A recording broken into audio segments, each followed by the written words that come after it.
Hi everyone. So I wanted to do this video. It was requested by a few people, but I'm finally getting around to it. I'm actually about to make me some sea moss. I don't have any measurements. I'ma just apologize now. But yeah, I'm about to make me some sea moss here. If you're not familiar with sea moss, it's a sea algae that comes out of the ocean, and I like to call it nature's multivitamin because it is so beneficial for the body. Like, it helps with inflammation.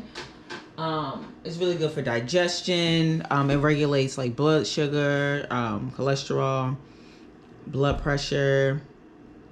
It helps with suppressing the appetite and supports weight loss. It's a great source of iodine and a prefla. Look, I can't even talk. And prefla, so many other things.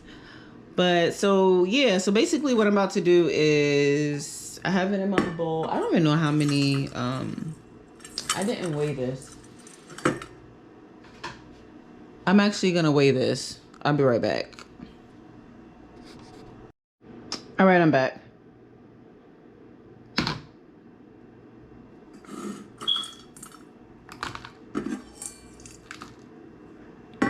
This is 2.5 ounces, but I'm gonna make the whole thing because I need some.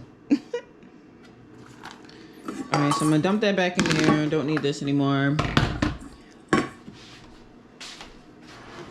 So I have my water.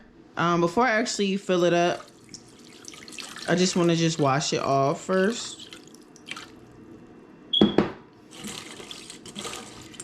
You don't want to use tap water because the tap water, like, you don't want to soak this with tap water or anything. I'm actually using distilled water. You can use spring water. I prefer distilled water because a lot of the spring water out here is it's not the best as it used to with all the contamination that's going around. But yeah, what I do is I just switch this around for a bit just to clean it off, and then I'm gonna soak it with lime water. I like to soak it with lime because one, it like helps clean it, and then it actually gets the nutrients from the lime, like those electrolytes, absorbs into the sea moss. Like, sea moss already has a lot of minerals, but it's beneficial. So you get a 2-in-1 when you add that key lime. Reason why I use key lime, it has seeds.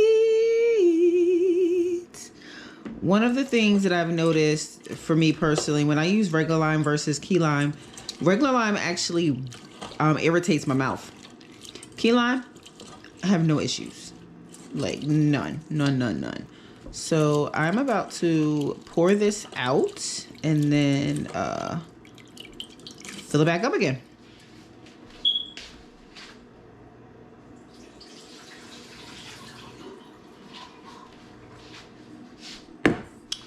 All right, so let me get my water.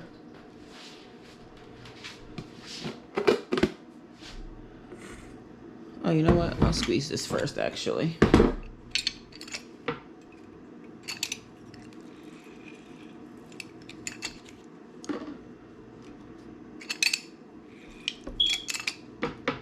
Listen, I make sure I get all of the juice out. I don't play those games. Sometimes the seeds fall in there. It's no big deal, because I still run my fingers through it anyway, even after it's finished soaking. So with the golden sea moss, you don't have to soak it that long. You can actually just soak for like 4 to 6 hours. This is my 0 water picture, by the way.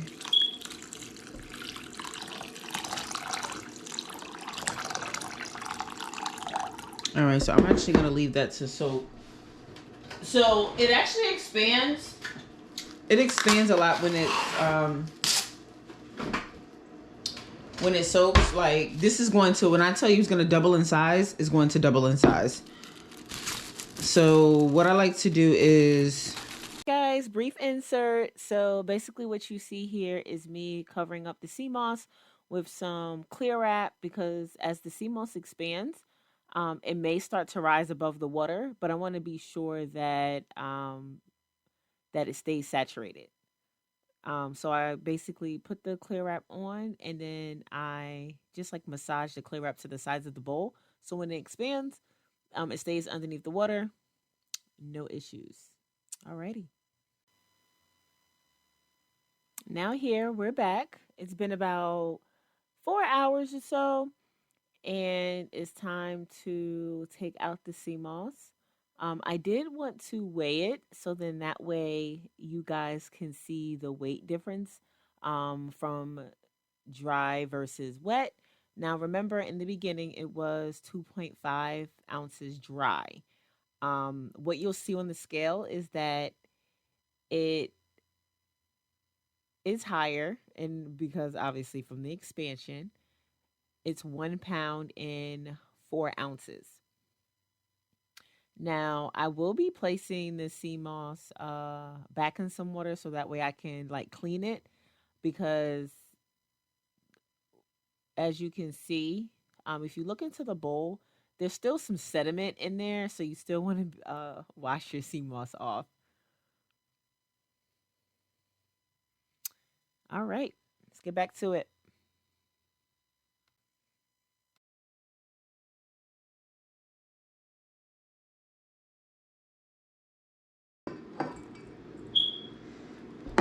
Before I got a Vitamix, I used to actually mix I used to blend with warm water because I like my sea moss really, really smooth.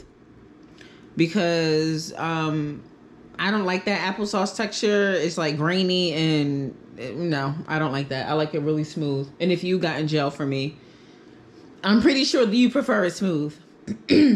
So there's the whole argument about hot, whether you should cook your sea moss. I do not cook sea moss. Again, I just use warm water, but the warm water, I'm making the warm water. I'm using regular room temperature or cold water and actually mixing it with hot boiled water. So it makes it warm, just so it can soften it up. So with the cooking, right? A lot of people, it's the argument of, is it losing nutrients? But if you talk to anybody in the Caribbean, they will tell you that they've been cooking sea moss forever and nothing happened. But this is my preference of how I do it. If you do have a high quality blender, you don't have to make the water warm, because what will happen is the blender will actually like heat up. So I'm going to boil some water in my electric kettle and then get this stuff going and then meet y'all again. All right, so basically when you clean it, I just put like a little water in here because like I washed it beforehand, but I don't know. I'm just like, whatever. But I will use more water. This is just for me, so it's not a big deal. But what you want to do is you want to comb through the sea moss. Here, let me do a better demonstration. I'm trying to like not make a mess for myself and have to do extra dishes. Okay, I'm gonna just use this. Hey, it's me again. So I decided to get a bowl and fill it up with some water. So then that way I can do a proper demonstration of how I clean off the sea moss. Just a reminder that the sea moss is just for me. So I'm just trying to get it done. But basically, as you see, I'm like combing it like with my fingers and just really just trying to make sure, just swishing around the water to make sure that there's no like debris or sand in there. Sometimes it is what it is. There's always a little something that may get in there, but we just got to do the best that we can. Um, I did use spring water because, as you can see, my zero water picture is right there. So I did use some spring water to wash off the sea moss. Some people actually like to use the water that they soak the sea moss with. I prefer not to. But if that's what you want to do, that's what you want to do. No judgment.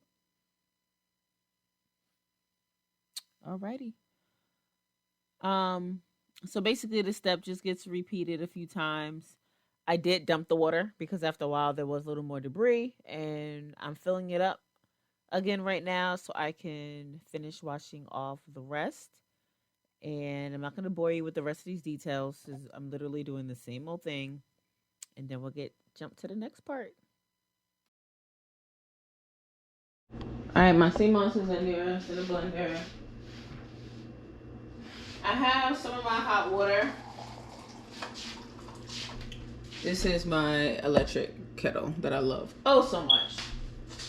My cousin bought it for me as a housewarming gift, and it was so sweet of her. So there's my hot water. I'm adding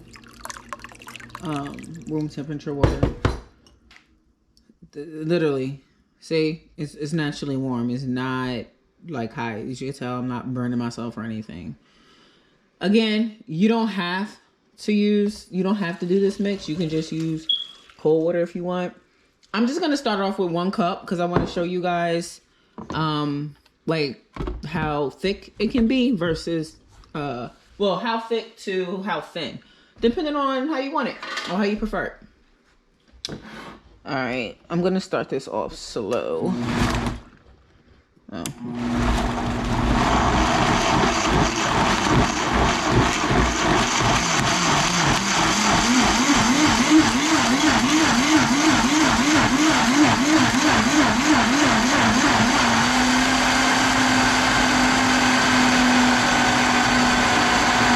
Now I'm gonna just stop it real quick because I want y'all to see. I want y'all to see what's going on.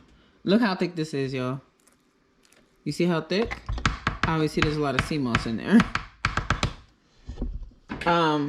Typically though, for 1 serving, you just do a 1.5 cups. But I do like a handful of sea moss, which is like 0.8 ounces or something like that for like 1 serving.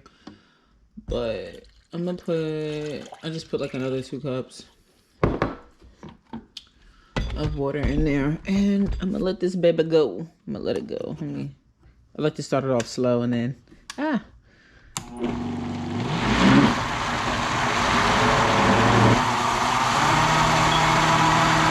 Hey, guess who it is? Me again.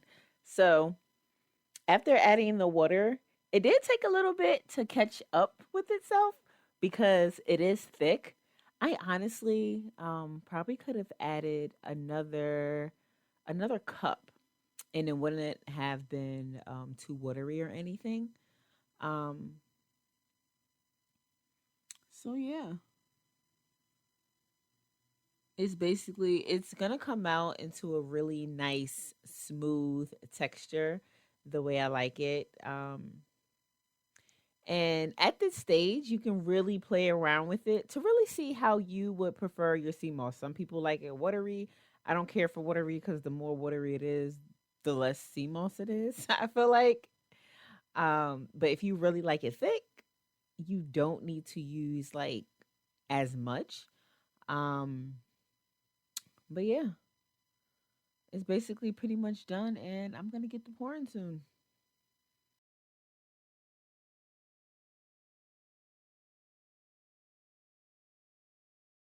Okay.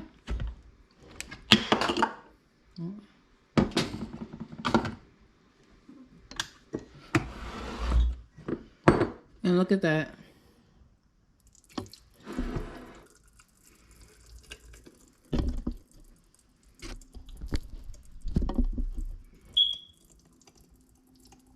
Now, if you want it looser, you can add more water. If you want it thicker, add less water.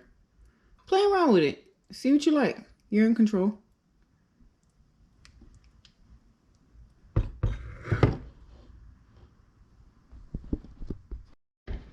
I'm going to put the rest of the sea moss in this other jar that I have. Now, if you pre-make it, you can put it in the freezer for up to 3 months.